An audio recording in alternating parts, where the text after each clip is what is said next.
सबसे पहले अब्दुल आपके पास आना चाहेंगे। 3:30 का वक्त हो चुका है, लगभग 1.5 घंटा अभी बाकी है। क्या कह रहा है मतदाता, किस तरह का जोश उत्साह अभी बचा? 48 सीटों पर सुबह से वोटिंग रही है। बिल्कुल कुणाल, देखिए आखिरी सब कुछ मत गिनती में बंद है। सभी प्रत्याशियों का भाग उसमें बदल जाएगा। सब इंतजार हुआ 11 मार्च कौन मुख्यमंत्री की भाग रखेगी।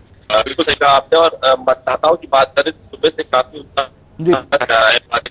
40 सीटों पर जिस तरीके से मतदान हो रहा था और उम्मीद की जानी चाहिए कि मतदान रहे। 5 बजे उसके बाद जब मतदान हुआ है, महिला दिवस भी है और महिलाओं के लिए कुछ खास इंतजाम तौर से मध्य महिलाओं की कुछ जगह उनका स्वागत टीके लगा किया गया। तो इस तरीके की चीजें हमें देखने को मिली। और बात करें मतदाताओं के उत्साह, देखिए पार्टी का कुछ खास नहीं था, एकदम खामोश है। बिल्कुल, तो तमाम मुद्दे हैं जिसको लेकर मतदाता लगातार अपने मताधिकार का इस्तेमाल कर रहा है। प्रणय आएंगे आज अब जो चुनाव चल रहा है, 8 अंतिम चरण का मतदान चल रहा है, लेकिन चुनाव का सवाल भी बन गया है। मुख्य रूप से ये 7वां चरण, क्योंकि चुनाव इसलिए नाक का सवाल क्योंकि क्षेत्र है। 2012 के चुनावों के नतीजे देखा जाए तो सपा के लिए इसलिए है क्योंकि 40 में से के पास थी। मायावती में अगर अच्छा प्रश्न राजनीतिक अस्तित्व पर ही क्या माना जाए, एक तरफ दूसरी तरफ नाक का सवाल, ये 7वां चरण। बिल्कुल कुणाल, आपने और नाक का सवाल कमोबेश किसी एक व्यक्ति के लिए, नरेश यादव, प्रधानमंत्री नरेंद्र मोदी और बसपा सुप्रीमो मायावती के लिए इस वक्त बड़ी चुनौती यूपी को जीतना। और एक बड़ी वजह है कि इस बार चेहरे पर वोट डाले जा रहे हैं, तो देखकर वोट नहीं डाला जा रहा है। ये भी एक नया ट्रेंड मिल रहा है उत्तर प्रदेश के चुनाव में कि लोग अखिलेश के चेहरे पे वोट डाल, मोदी के चेहरे पे वोट डाल रहे हैं, या मायावती के चेहरे पे तो वोट पहले से ही डालते आ रहे थे, लेकिन अब लोग ये कहते हैं कि हमने अखिलेश को वोट दिया है, हमने मोदी को वोट दिया है। तो इससे कहीं ना कहीं ये भी साबित होता है कि लोग चेहरे को ज्यादा तवज्जो हैं। और ये बात अच्छी तरह से जो पूरी अगर कहा जाए तो कैंपेन लीड किया है नरेंद्र मोदी ने, लीड किया है। और उत्तर प्रदेश का चुनाव जीतना बीजेपी के लिए बहुत जरूरी है, क्योंकि एक तरह से इससे सेमीफाइनल आए 2019 जीतना है तो 2017 का सेमीफाइनल जीतना बेहद जरूरी है। और 2017 के सेमीफाइनल अगर बीजेपी नहीं जीत पाती है, निश्चित तौर पर 2019 में बीजेपी के हो सकती हैं। और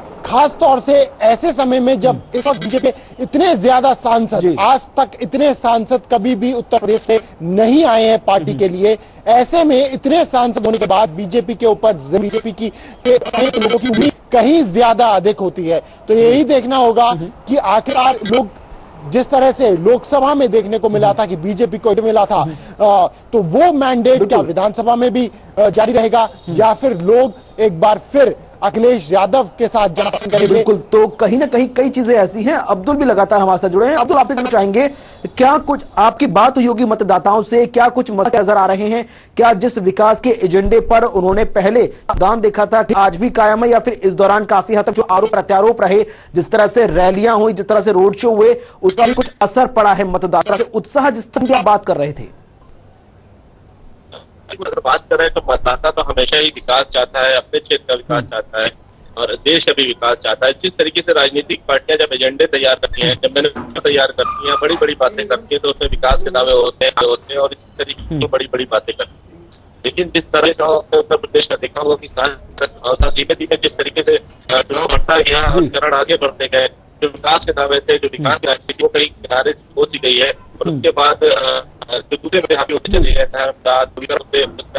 बिजली नहीं आती है या नंगे तारों की बात होने लगी, तो जो भाषा भी बदलती गई और मुद्दे भी बदलते चले गए। और रही बात मतदाता चाहता है कि विकास हो, उसका क्षेत्र का विकास हो, चाहे वो राज्य की सरकार हो या फिर राजनीति धर्म जात की राजनीति भी है। कहीं ना कहीं वो राजनीति आखिरी समय में कहीं हावी जरूर हो जाती है मतदाताओं के। और आखिर समय में जो जहन में होता है, जो वोट पता है, फिर कहीं ना कहीं तो कहीं ना कहीं इस तरीके जरूर होती है। बाहुबलियों का प्रभाव दिखता है कहीं ना कहीं, और जात पात और धर्म और ध्रुवीकरण का भी प्रभाव दिखता है। इसीलिए शायद राजनेता भी जो है ध्यान और उनकी पॉलिटिक्स का असर पड़ा हो। अब चौबे चाहे प्रधानमंत्री नरेंद्र मोदी ने किया या अखिलेश यादव ने किया, उसका बिल्कुल इस चुनाव पे जरूर पड़ेगा। चलिए, अब आपसे जानना चाहें तो आज जिस तरह से अंतर्राष्ट्रीय महिला दिवस की बात की जा रही है, महिला मतदाता भी अपने मताधिकार का इस्तेमाल कर रहे हैं, लेकिन इस बार बात यह है कि इस बार जो चुनाव महिला चेहरों ने भी खूब एक बहुत खूबसूरत भूमिका अदा की है। भले ही हम बसपा की बात करें तो हमेशा बसपा का झंडा मायावती बुलंद करती नजर आती है, कांग्रेस को हमने देखा, यहां पर सपा को लेकर पहली बार बहुत एक पॉजिटिव नोट पर डिंपल यादव मोर्चा संभालती हुई नजर आई। जबकि बीजेपी की बात की जाए तो या फिर अनुप्रिया की भूमिका भी नजरअंदाज नहीं की जा सकती। महिला मतदाताओं को बूथ तक लाने के साथ साथ उनके अधिकार से उनको उन चेहरों की भी अहम भूमिका रही है। बिल्कुल कुणाल, और हमने देखा कि महिला नेता जो हैं और हर की वो लीड करती हुई नजर आई, चाहे वो अखिलेश यादव की पत्नी डिंपल की बात करें, बीजेपी से तो पूरी एक चाहे वो उमा भारती की बात करें, सुषमा स्वराज की बात करें और बसपा से खुद मायावती लीड करती हुई नजर आ रही थी। कांग्रेस ने भी जब तक गठबंधन तो शीला दीक्षित को बतौर सीएम उम्मीदवार उतारा हुआ था, तो महिला शक्ति जरूर नजर आई पार्टियों की, ताकि महिला वोट्स वो ज्यादा से ज्यादा अपनी झोली में डाल सके। लेकिन कुणाल, दुर्भाग्य की बात एक ये है कि जहां महिला को प्रतिनिधि देने की बात आती है, जहां पर उन्हें सत्ता सौंपने की बात आती है, तो कमोबेश सारी ही पार्टियों की अगर देखें हम तो हर पार्टी ने उतना ज्यादा सीटों के बंटवारों की अगर बात करें तो उतनी ज्यादा सीटें महिलाओं को नहीं दी।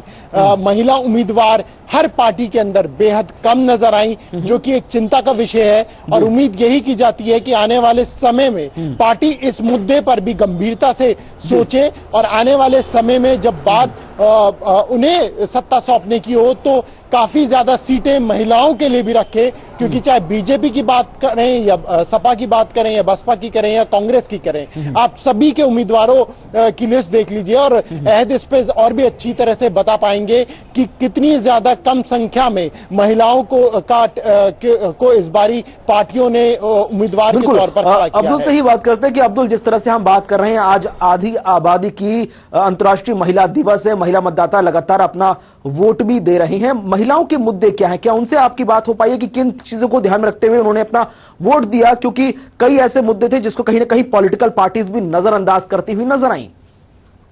बिल्कुल एकदम सही बात आप कर रहे हैं। अगर महिलाओं की बात करें, जो महिलाओं के मुद्दा है, सबसे बड़ा मुद्दा है, बार बार उठा रहा है, दूसरी पार्टियों ने भी उसको उठाया है, खासतौर से बीजेपी तो राज्य सरकार के खिलाफ मुद्दा उठाया था महिला सुरक्षा का। शायद मुद्दा भी उन्होंने इसलिए बनाया था कि आबादी वोट प्रतिशत की अगर बात करें तो कहीं न कहीं पुरुषों से ज्यादा वोट में है, तो उनको इन्फ्लुएंस करने के लिए शायद बीजेपी ने मुद्दा उठाया था। और मुद्दा भी सही था कि महिला सुरक्षा की बात है, वो शायद इस वक्त उत्तर प्रदेश में महिलाओं के लिए सबसे बड़ा मुद्दा है। और उसको लेके शायद वो जो सुरक्षा की भावना है महिलाओं में, को लेके जब भी बात हुई है तो उन्होंने कहा है कि नहीं, महिलाओं को शायद उत्तर प्रदेश बिल्कुल, तो सुरक्षा के साथ साथ विकास और हर एक क्षेत्र में एक अहम भागीदारी, कई ऐसे मुद्दे हैं जो महिलाओं को लेकर हमेशा उनके अधिकारों की बात तो याद दिलाते हैं, लेकिन कहीं ना कहीं सवाल यह भी उठता है कि इनके